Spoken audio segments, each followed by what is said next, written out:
ကာလာကအေးဆုံးဆိုတဲ့ဆောင်းတွင်ကားတကားတွေပိတ်ပြီးမောင်းနှင်လာတော့စိတ်ငနေဖြစ်သွားတဲ့အိမ်တွေလမ်းပေါ်မှာကြာနေတဲ့စင်းနှင်းတွေကြောင့်ကားကိုလမ်းမချော်အောင်ထင်းပြီးမောင်းနှင်လာတဲ့လူတယောက်မြူတွေနဲ့အတူဝေဝါးနေတာဟာရှေ့ကိုက်တရားကိုတောင်ကောင်းကောင်းမမြင်ရတဲ့အခြေအနေဖြစ်တာကြောင့်ပုံမှန်မောင်းတဲ့အမြန်ထက်အများကြီးလျှော့ပြီးမောင်းနှင်လာတဲ့ကားတစ်စီးကားမီးရောင်ကိုသာအားပြုရင်မြူနှင်းတွေကြားသတိထားပြီးတောင်မော်လန်းတိုင်းကားတစ်စီးမောင်းနှင်လာပါတယ်ကားပေါ်မှာအတူပါလာတဲ့မင်းထက်မြို့အောင်နဲ့ကျော်စောတို့၃ယောက်ကလည်းတလက်စီမောင်းလာခဲ့ရတာဆိုတော့ပင်ပန်းပြီးအိပ်ပျော်လို့နေပါပြီစိုးမိုးကတော့ဘေးကမင်းထက်နဲ့နောက်ကတငယ်ချင်း၂ယောက်ကိုမှန်တဲကနေလှမ်းကြည့်ရင်ပြုံးလိုက်ပါတယ်အကြောင်းကတော့မင်းတယောက်တည်းကားမောင်းရတာမပြင်းရအောင်ငါတို့တည်းကတယောက်စီအဖော်လုပ်ပြီးစကားပြောပေးမယ်ဆိုပြီးပြောပေမဲ့အခုတော့၃ယောက်လုံးကအိပ်ပျော်နေကြပါပြီဒီတောင်မော်လန်းကသူတို့၃ယောက်အတွက်တော့အရန်တတိထားပြီးမောင်းနေရမှာဖြစ်ပေမဲ့စိုးမိုးအတွက်ကတော့ဒီလန်းခီးကသူ့ငယ်ဘွားတစ်လျှောက်လုံးသွားလာခဲ့တဲ့နေရာဆိုတော့သူ့အတွက်ကတော့ထမင်းစားရေတောက်ရတယ်လို့အေးဆေးပါပဲည9နာရီဆိုတာကလည်းအရန်ညံ့နေနေပြီလို့မဆိုနိုင်ပါဘူးနောက်ထပ်နိုင်ဝက်လောက်မောင်းပြီးရင်တော့သူတို့သွားမယ့်နေရာကိုရောက်ပါပြီ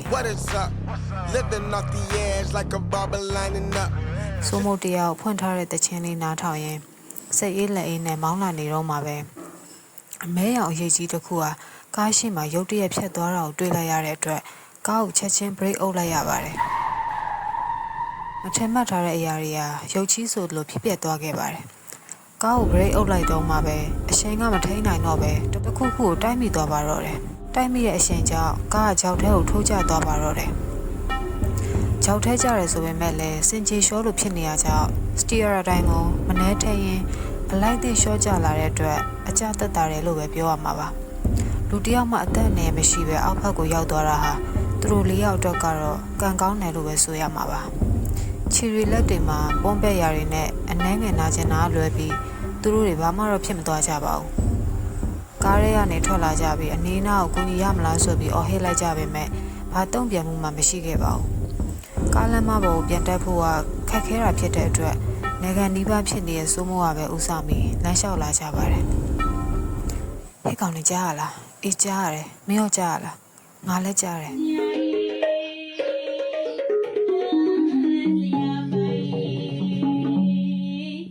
ချင်းတန်ကြားရအောင်မှန်ပြီးသူတို့တွေဆက်လျှောက်လာခဲ့ကြပါတယ်ဟာဟိုမှာရှိမှာကျော်စောလှမ်းပြတဲ့နေရာမှာမီးအောင်လေးတွေမိတ်တုံဖြစ်နေအောင်တွေးလိုက်ကြပါတယ်ဒါဆိုရင်တော့ဒါရွာတရာဖြစ်ဖို့တေချာလောက်ဖြစ်နေတာဖြစ်တဲ့အတွက်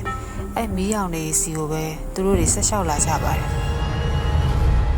သူတို့တွေတွေးထားတယ်လို့ပါပဲအနားကိုရောက်တဲ့အခါမှာတော့ခြံစည်းကိုခတ်ထားတဲ့ရွာတရာကိုတွေးလိုက်ရပါတယ်ခြံစည်းကိုဝါအလုံးလိုက်တွေနဲ့ပဲညင်ညာပြီးတက်ရက်နေအောင်ပြုတ်လုပ်ထားပါတယ်ခြံအဝင်ဝဖြစ်တဲ့တိုင်းနဲ့တိုင်းမှာတော့ရှေးခေတ်ကလိုကညင်စီမီးတုပ်ကြီးနှစ်ခုကိုထွန်းထားပါတယ်သူတို့တွေဝင်ဖို့လုပ်နေတော့မှာပဲဟေးဘသူတွေလဲဒီကိုဘာလာလို့ရလဲအခုရက်ကြစမ်းအမိန်ပေးတယ်လို့အတန်အောကြီးကိုကြားလိုက်ရပါတယ်အတန်ပိုင်ရှင်ရဲ့ပုံစံကတော့အရက်က6ပေလောက်ရှိပြီးရောင်တော့ထုံးထားပါတယ်လက်ထဲမှာလည်းခရင်ကွာလို့အရာကြီးကိုကင်ထားပါသေးတယ်အင်ဂျီဝတ်မထားဘဲနဲ့ကရောင်းကြိုက်ထားတဲ့ဗလာတောင်းနဲ့လူကြီးတယောက်ကိုတွေ့လိုက်ရပါတယ်ကျွန်တော်တို့ကကြောက်ထဲကျသွားလို့ပါလမ်းလျှောက်ရင်ဒီရွာကိုတွေ့လို့အကူကြီးတောင်းရအောင်ဝင်လာတာပါခင်ဗျအဖြူကိုကြားတော့အဲ့ဒီလူကြီးကသူတို့၄ယောက်ကိုတေချာစိုက်ကြည့်ပြီးကောင်းပြီလေဝင်တော့ကြသူတို့ဘာမှထပ်မမင်းနိုင်ခင်မှာပဲအဲ့ဒီလူကြီးကတစ်ဖက်ကိုထပ်သွားပါတယ်စိုးမိုးတို့၄ယောက်ကတော့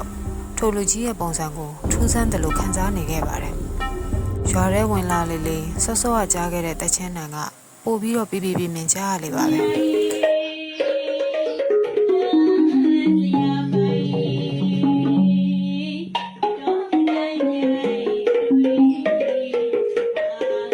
ရွာထဲမှာရှိတဲ့အိမ်တွေကလည်းခြေတန်းရှိအိမ်တွေဖြစ်နေပြီးတစ်လုံးနဲ့တစ်လုံးညညာနဲ့တက်ရဲ့ရှီလုံးလာပါတယ်ဒါတာမန်ရွာတရွာတော့ဟုတ်ပါမလားလို့တော့ထင်ရလောက်အောင်ပါပဲသူတို့တွေဟာတအိမ်ဝင်တအိမ်ထွက်အကူကြီးရလို့ရညာလိုက်ခေါ်ကြပေမဲ့လည်းအိမ်တွေထဲမှာလူတွေတယောက်မှရှိမနေကြပါဘူးဖြစ်နိုင်တာကတော့အတန်ကြားရတဲ့နေရာမှာများအားလုံးရှိနေကြမလားဆိုပြီးဆက်ထွက်လာခဲ့ကြပါတယ်အိမ်တွေအားလုံးကြော်သွားတော့မြင်းဒီလမ်းလေးတစ်ခုကိုတွေ့ရတဲ့အတွက်အဲ့လန်အတိုင်းဆက်လိုက်သွားချိန်မှာတော့ လူတွေအများကြီးကိုတွေ့လိုက်ရပါတယ်သူတို့ထင်ထားတဲ့အတိုင်းတကယ်ပဲပွဲတစ်ခုဖြစ်လို့နေပါတယ်ပွဲစည်းတန်းကြီးကရှည်လျားပြီးစီကားလုံးနေပါတယ်လူတွေကလည်းဈေးဝယ်သူကဝယ်စားတဲ့သူကစားနဲ့ပျော်စရာကြီးဖြစ်နေတာပါတငယ်ချင်း၃ယောက်ကမင်းတို့နဲ့မှဒီလောက်စီတဲ့ပွဲရှိတာမသိဘူးလားဆိုပြီးတော့စိုးမိုးကိုဝိုင်းအဖြစ်တင်နေကြပါသေးတယ်သူတို့တွေလည်းပွဲစည်းတန်းကြီးကိုကြည့်ရင်လိုင်းရင်ကိစ္စဖြစ်တဲ့ကားအက်ဆီဒန့်ဖြစ်ခဲ့တာတော့မေ့ပြောက်သွားခဲ့ကြပါတယ်ဒီလိုနဲ့ဈေးထဲမှာဘာလို့ရမှန်းမသိရောင်လဲလဲနဲ့ဟိုငေးတင်နေဖြစ်နေတော့မှဦးလေးကြီးကြောက်သူတို့နားရောက်လာပြီးဧည့်သည်တွေထင်ပလာပါဒီမှာစတုဒီတာကျွေးနေတာလာစားကြပါအောင်ဆိုပြီးခေါ်တဲ့နောက်ကိုသူတို့လည်းအယောင်ယောင်အမမနဲ့လိုက်သွားကြပါတယ်စတုဒီတာကျွေးတဲ့ယုံကြီးထဲမှာလည်းလူတွေအများကြီးစားနေတာကိုတွေ့ကြရပါတယ်အခန့်ကျွေးမှုကိုခင်းကျင်းထားတဲ့စပွဲဝိုင်းတွေကိုမြင်တော့သူတို့အားလုံးပါဆက်အဟောင်းသားဖြစ်သွားရပါတယ်ပုံမှန်ကျွေးနေကြထမင်းတွေမုံဟင်းငါးတွေအုံတို့ခေါက်ဆွဲအဲ့ဒါမျိုးတွေမဟုတ်ဘဲနဲ့မြမရိုးရထမင်းဝိုင်းလိုမျိုးစပွဲဝိုင်းတွေပြင်ဆင်ထားပြီးစပွဲပေါ်မှာကြက်ကောင်လုံးကျော်ငါးကောင်လုံးကျော်ဝတ်သားဟင်းအမဲသားဟင်းအမဲချောက်ကျော်နဲ့အသေးအနှံ၄၅မျိုးလောက်မှတင်ထားပါတယ်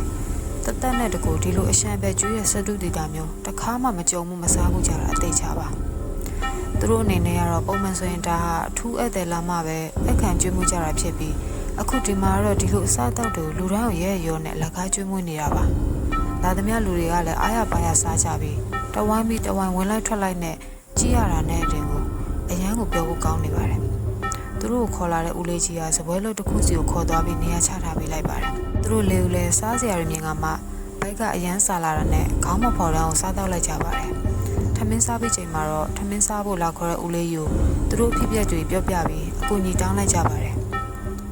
ဦးလေးယူအနေကတေချာကြည့်လိုက်တော့မှတခုခုကထူးဆန်းနေတယ်လို့တတိထားမိကြပါတယ်ဦးလေးကြီးရဲ့မျက်လုံးတွေကမျက်လုံးသေးကြီးလိုမျိုးမျက်တောင်မခတ်လောက်ကိုငြိမ်နေပြီးသူပြုံးလိုက်တိုင်းသူ့မျက်နှာပေါ်ကအပြုံးတွေကအသက်မပါတယ်လို့ကြီးဖြစ်နေပါတယ်ဘေးနားမှာရှိတဲ့ထမင်းစားနေတဲ့တခြားသူတွေကိုကြည့်လိုက်တော့လဲအကုန်လုံးအဲ့လိုပုံစံကြီးတွေပဲဖြစ်နေပါတယ်ဒါမဲ့ဦးလေးကြီးကမနဲ့ကြရင်မင်းတို့အခက်အခဲကိုကူညီပေးမယ်ဒီညတော့ဇက်ပွဲကိုကြည့်ပြအောင်ကြည့်ကြပါ